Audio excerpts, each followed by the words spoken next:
Всем привет! Вы смотрите «Взгляд с трибуны», и сегодня я прилетел в дождливую зимнюю Польшу. Я нахожусь в городе Лодзь, который вы уже видели неоднократно у меня на канале. Прилетел, конечно же, неспроста, ведь уже послезавтра здесь состоится 70-е дерби Лодзи между местным ЛКС и Видзевом.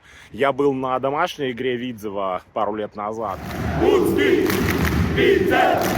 Łódzki, Widzew!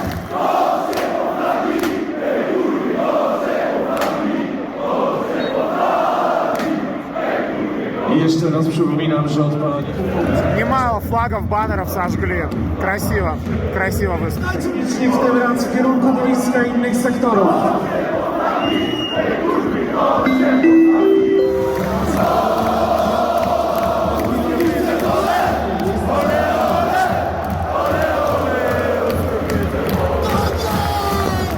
Видео, кстати, вы могли видеть у меня на канале, ссылка в описании или вот вам в углу экрана. Ну и сейчас я пойду на гостевой матч, вот на этот стадион, собственно, стадион Мейский, на котором и играет главный враг видзевиков, клуб ЛКС. Я не сомневаюсь, что игра получится горячая. Да, какая горячая, она просто будет невероятно жаркая. Атмосфера в городе также будет накалена до предела, так что вы тоже запасайтесь попкорном, заранее ставьте лайки к этому видео, подписывайтесь на канал, если еще этого не сделали. Подписывайтесь на мой телеграм-канал, конечно же, ссылка в описании видео, и вот вам QR-код для этого. Ну и погнали, нас ждет 70-е дерби Лодзи, будет интересно.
Если посмотреть на карту Лодзи, то можно увидеть, что стадионы Видзева и ЛКС расположены по сути на разных концах одной улицы.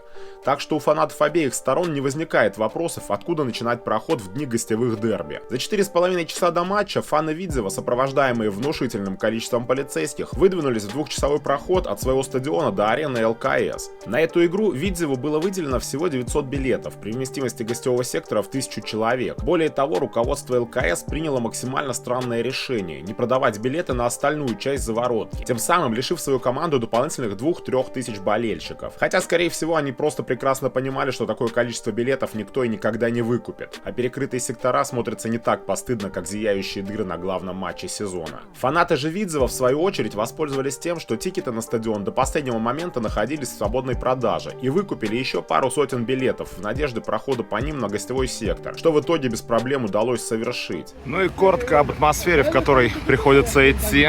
Вокруг полиция. Все в красном, ну, по традиции. Видзев. Все практически соблюдают одну и ту же цветовую гамму.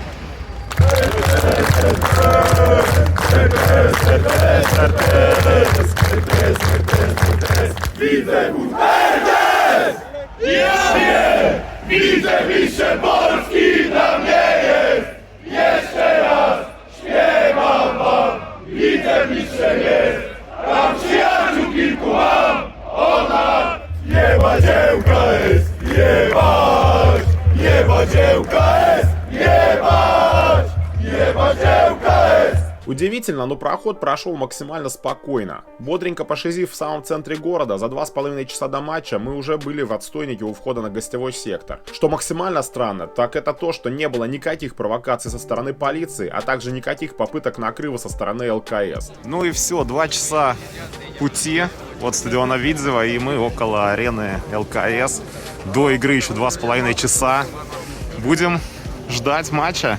Я просто не сомневаюсь, что будет огонь. Вход на гостевой сектор осуществлялся невероятно медленно и сопровождался сверкой данных на билете с данными в официальных списках и номером паспорта.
Матчу с заклятыми врагами Галера, так называют заворотку ЛКС, подготовила 2 мощных перформанса на всю трибуну, а также, конечно же, достойное пиар-шоу. Первый перф был динамическим и посвящен теме уличных игр, очень популярного в Польше развлечения, суть которого заключается в выполнении квестов на улицах города. По задумке ЛКС, доска из уличных игр внезапно превращалась в доску из Джуманджи, и задумка действительно была красивая, но она была подпорчена реализацией. При раскрытии одной из створок доски что-то пошло не так, и синхронность была испорчена. Плюс на время подготовки перфа Галера замолчала на добрый десяток минут, и это, конечно же, тоже добавило минусов суппорту хозяев. Ну а второй перф был посвящен раскладу сил в центре Лодзи, на улицах которого небольшой перевес на стороне хулиганов ЛКС, о чем они, конечно же, не преминули напомнить.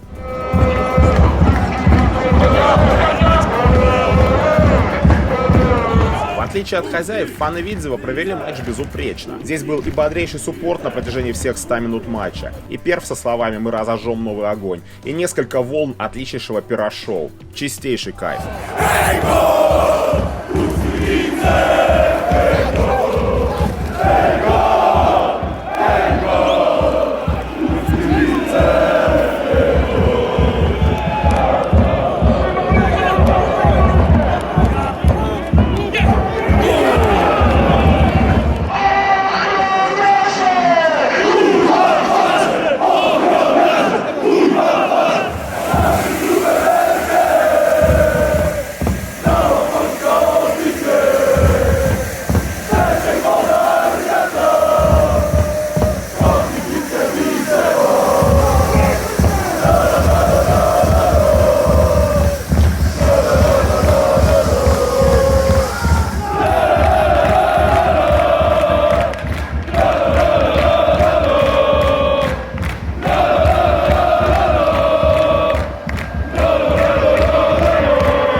по окончании матча команда в полном составе идет к гостевому сектору отпраздновать эту важнейшую победу вместе со своими болельщиками.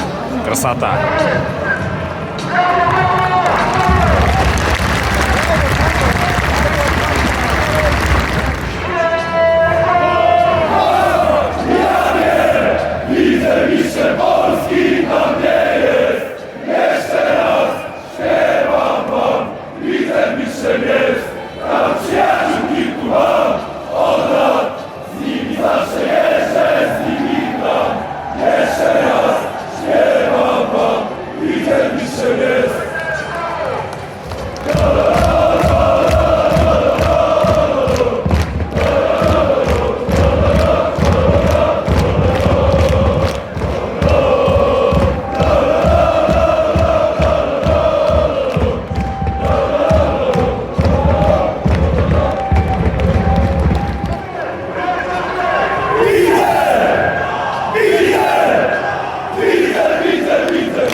Ну и после матча, во-первых, нас на удивление недолго держали, минут 40-50.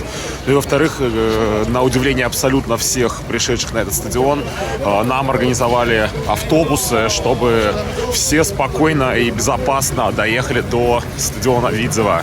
Так что сейчас самое время прощаться вот с этим стадионом. Он подарил нам отличнейший результат. Автобусы очень быстро довезли нас до стадиона Видзева. И сейчас здесь, видите, собирается народ. Ну, во-первых, сюда приехали все со стадиона, но и здесь было, в принципе, много людей. Все ждут автобус с игроками, который должен появиться с минуту на минуту. И теперь все могут спокойненько и пофоткаться с игроками, и автографы взять. Красота!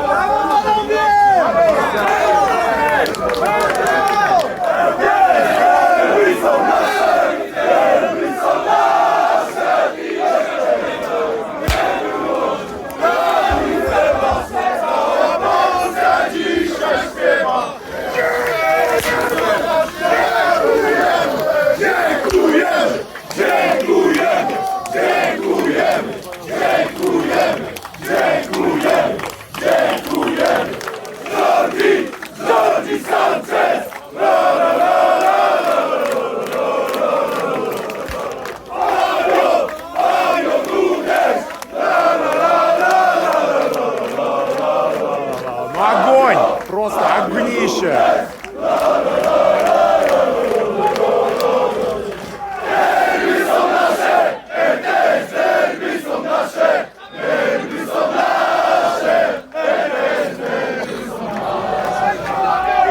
Ну что, как и год назад, после выезда в Варшаву на матч с Легией, я подвожу итоги выезда отсюда с аэропорта Лодзи. Впереди мой самолет. Позади аэропорт, позади город Лодзь. Отвратительнейшая погода, так что даже не так уж и обидно улетать. Ну и самое главное, что жарко было в самом Лодзи. Дерби удалось практически на, я бы сказал, 85%. Ну, слишком спокойно было в городе, вот, чтобы до сотки дотянуть. Но, тем не менее, это было очень круто, и я надеюсь, вам это видео тоже понравилось. Если так, то не забывайте ставить лайки, подписываться на канал, жать колокольчик, делиться видео с друзьями, подписываться на мой телеграм-канал, ссылка в описании, и вот вам QR-код для этого, если вдруг вы еще не подписаны. Ну и до встречи на стадионах Англии и мира. Всем пока!